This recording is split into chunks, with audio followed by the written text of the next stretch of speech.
This is the fourth video in line in a single day and fifth video since yesterday. So I have tried to record these videos for more than a month, but I kept either telling myself that I was not ready, or that the notes were not arranged, or that I didn't feel good enough. Even minutes ago, before recording all of this, I was like, not today, strongly. I really strongly felt it. But then I came across something where they were talking about something in a really positive manner, and that kind of shifted me to be like, you know what, fuck it, why not?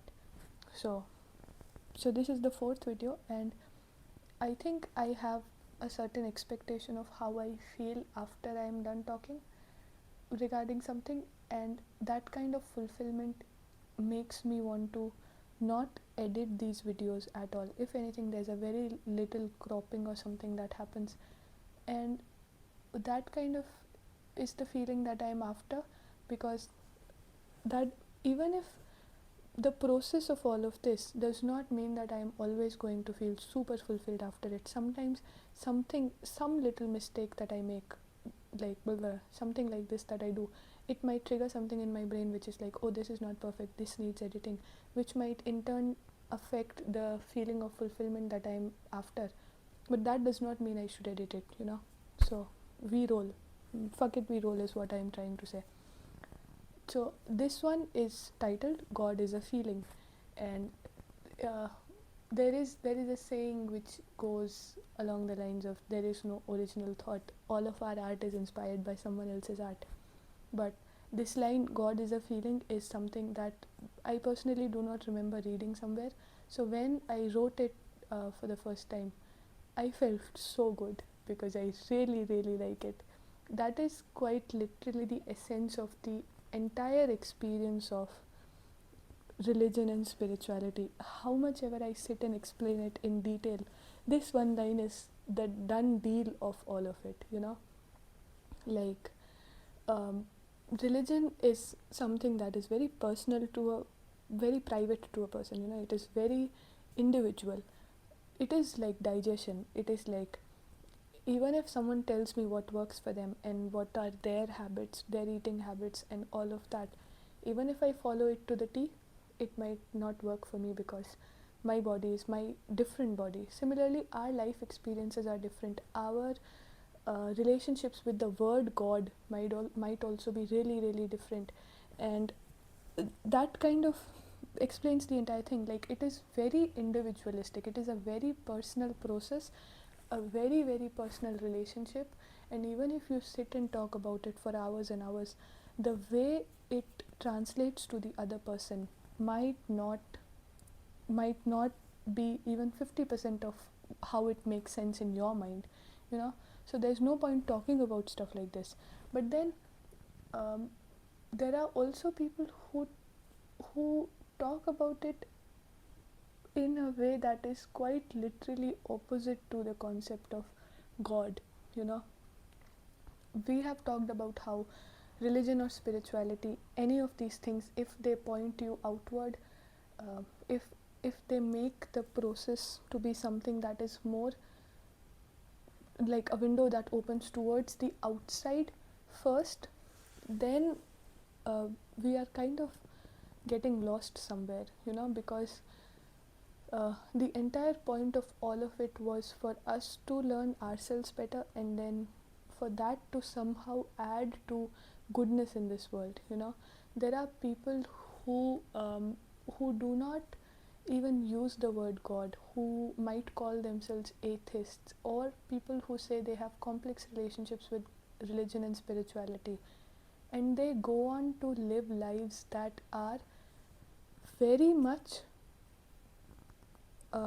exactly how the holy books intended, proper genuine holy books intended, very much God centric.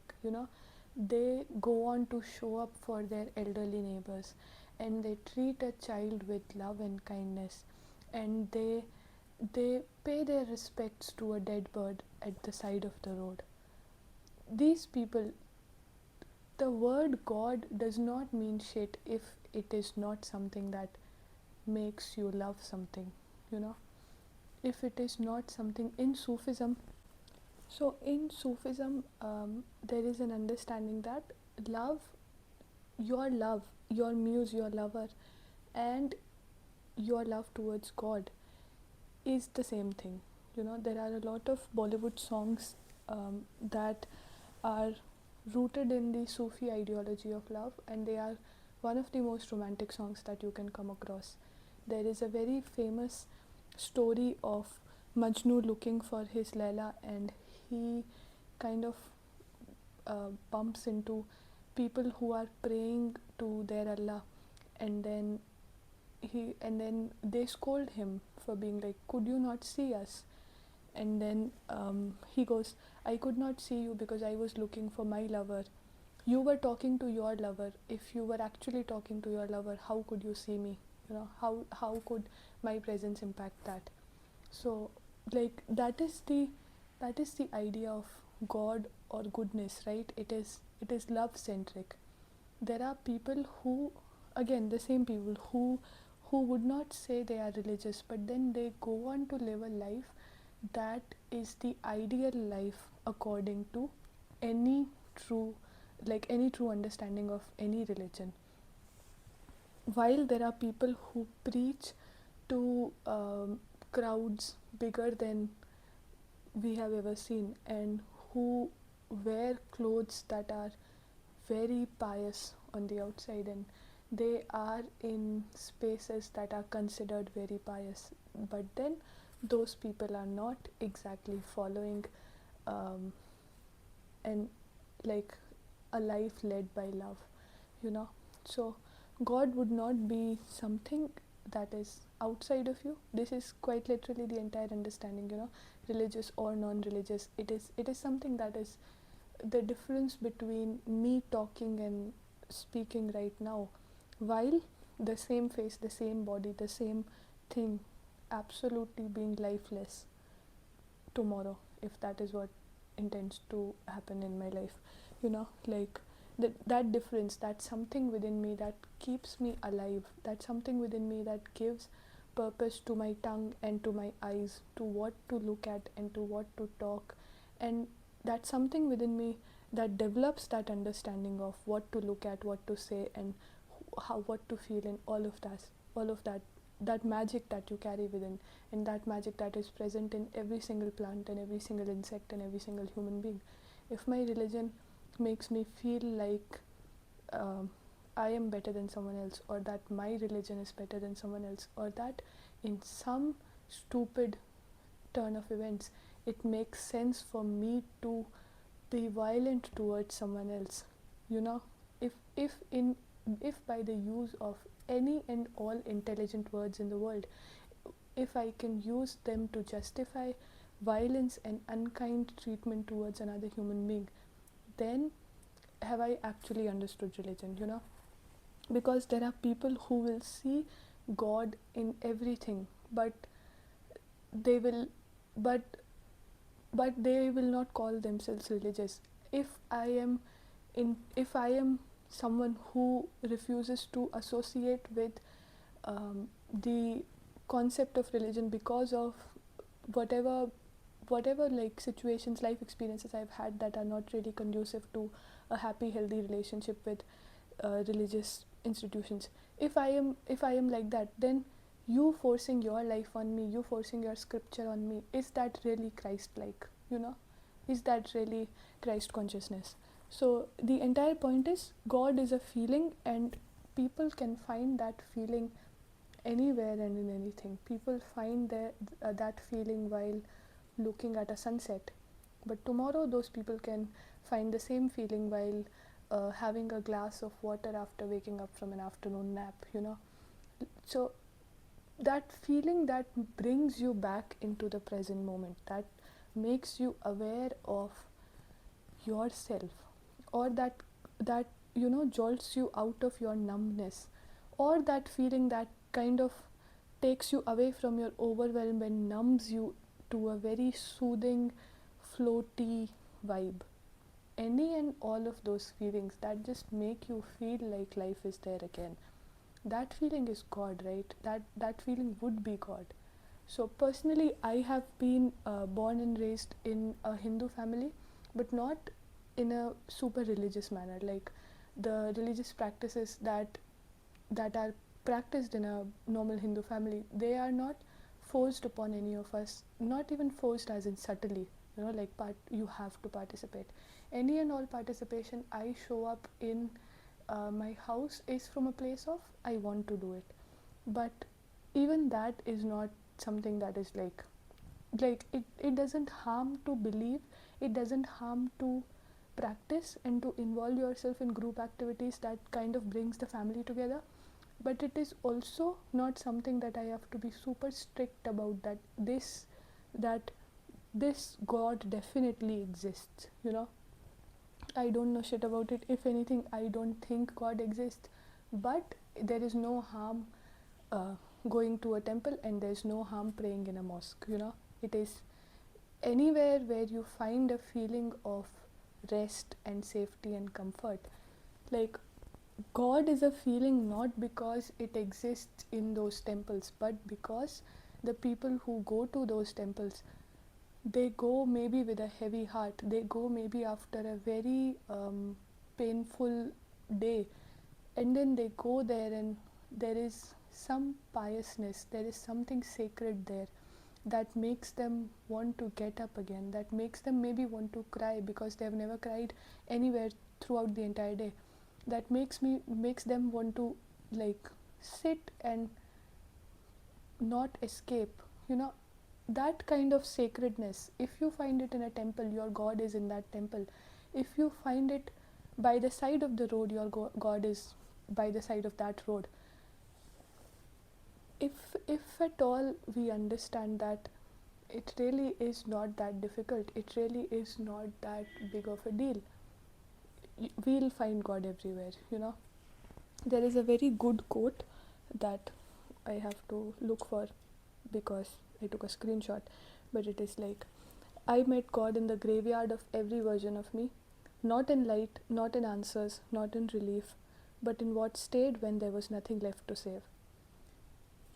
So this is more like, how when you are going through life in a manner that only you can understand, even if you make someone sit and use all the words in the world, they might not be enough to explain maybe this helplessness that you're feeling, or maybe this feeling of being at the end of your rope, or absolute exhaustion that I have cried and I have tried and absolutely nothing is happening. What do I do?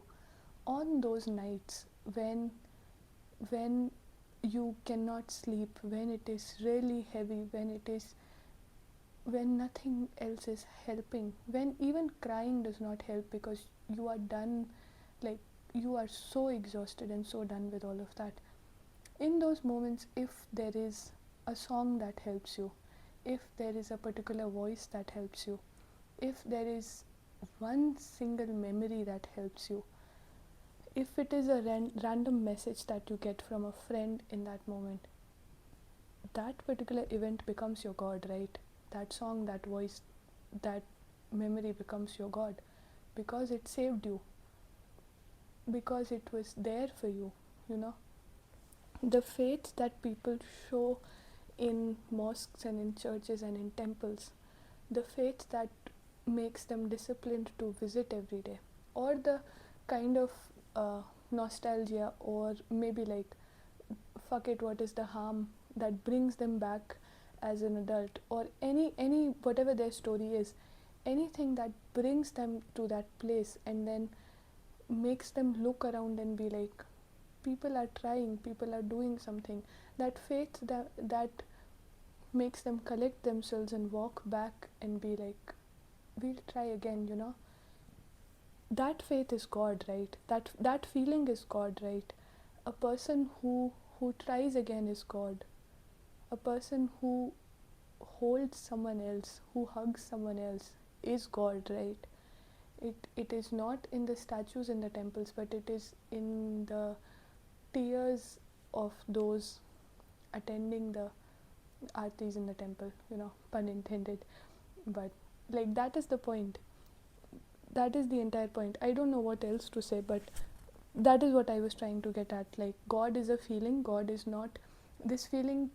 People find that feeling in the flow of their work, when they are painting, or if their God is music, or whatever it is. In the flow of even attempting to become perfect, in the process of the entire thing, in the practice and the flaws and the continued practice, in those moments, and in between those moments, whoever they are becoming, that feeling is their God. For someone else, it can be in the person they love, it can be in this continuous dedicated commitment to looking at this human being and learning about them every day, or to loving them every day, or to looking at them in love every day, so that it grows every day and it almost overflows through the seams of your heart, to look at them under moonlight, and then to look at them during sunset, and to look at them smiling, or to look at them just looking at something. Anything and everything that fills your heart with a feeling that makes you feel something, that would be your God, right? That so if all of this is God, then how can it make me feel violent or unkind towards something else? If all of this is God, then why would it matter if the walls of that room contain a statue or a cross? If all of this is God, then why would it care if 3 other people are saying something about some God? Even if they say that is my God, and they say something against my God, why would it matter? That is their process, right? What they say about it and who they are and what they become doesn't require for me to be involved in that process, right? At what point in all of this finding God and everything, at what point does it become about hatred? At what point does it become that your God is less than mine? And who am I to have a God? I do not have a God. I don't think a God exists, but it doesn't harm to pray. It doesn't harm to pray in a temple or in a mosque. So I have been born and brought up in a Hindu family, but I studied in college, in Sophia College, so that is convent, and in the same city, Ajmer, Dargah Sharif is also a very pious center for Muslims all across the country and even beyond the country. So when my sister and I had already been in the city for a year when my sister joined me, and when we shifted to our new apartment, my parents took us to Dargah Sharif to sort of like surrender us to the process of life under the divine support of being in the city of Khwaja Moinuddin Chishti ji. So that was the point, right? It doesn't harm to pray under any name, if those prayers bring me hope, and if those prayers make me want to continue for another day, and if those prayers make me cry, it is not harmful. So at what point did God become about something outside of me? At what point did it become a group project? At what point did it become space to perpetuate my hatred under the guise of religion or spirituality? That is what I was trying to get at. If there is a feeling within me that makes me want to wake up after the heaviest of nights possible, and if there is something within me that makes me want to look at myself, in those moments of silence when I'm looking at myself, even if it is after the greatest of heartbreaks, or even if it is after a relief that was long overdue, in any of those manners and matters, when I'm looking at myself and there is silence, those feelings are God, right? That is the entire point of God like life, when I am rewiring my brain, and when I am telling myself again and again, it is okay, it is okay, it is okay, I am practicing love, and that love is God in action, right? So at what point did it become okay for me to remain silent about people in pain because they practice some other religion, because it is not of my God? Do I actually understand God, and do I actually understand religion if I am giving into the divisive propaganda of hatred? Do I actually care? Even if we are under the same God, do I actually understand the feeling of God-like, existence? If I divide us into upper and lower, we are not ideal people. We are products of our environments, and we are going to, at some point, we are going to have to look at what we have collected from those environments, and we have to get rid of things that no longer align with the kind of life that we want to lead. This is not trying to become perfect. This is trying to become better. This is trying to become more of who I am, more of who I want to be. This is trying to become an adult. You can't collect everything and name it that this is how it has been. You can't be ignorant. You can't be unconscious. To choose consciousness, to choose yourself, that is the entire point of being alive. So in moments when I experience myself, in moments when I allow myself to experience my nervous system without deciding, or without like forming a conclusion, or without trying to change the course, when I just step back and, in all honesty, when I just observe all that has become of the network of like truths and lies and life that has become of the experiences that I've lived, when I just observe it in all honesty, when I am just experiencing it as it is, that is my worship to myself, right? That is my commitment to myself. And when I do it to myself, will I also not do it to someone else? And if I do it to someone else, and someone else also does it to themselves and then to someone else, is that not religion, and is that not love? I really don't know what else to say other than this. I want to make more sense, but the entire point is, an act of love is an act of God. It is when I put lotion on my skin after weeks of neglecting myself because I could not get up, or because I could not stop scrolling, and when I put that lotion, and even if I don't put it again for 3 more days, is that not an act of love? Is that not an act of God? Is that not an act in favor of possibilities, and in favor of possibilities, beyond what has happened, beyond the fears, beyond the doubt? The opposite of love is fear, so the opposite of fear should be God. So the entire point is, the word God is as useful or as meaningful as much as you give it. It does not matter what you call it. Ultimately, it is love. If you use it to spread hatred, you don't know the word God. And if you do not use the word God but you spread love, you don't need to use the word God. That is all that I wanted to say. I don't have much about it other than this fabulous quote, which is like, where is it? 1 second. Which is 1 second. Fucking piece of shit. I am a simple girl. I see sunlight on the water. I find God. I hear the laugh of someone I love. I find God. The setting sun fills my room. I find God. I eat fresh strawberries off the vine. I find God. Someone rests their head on my shoulder. I find God. So maybe that is all that I wanted to say.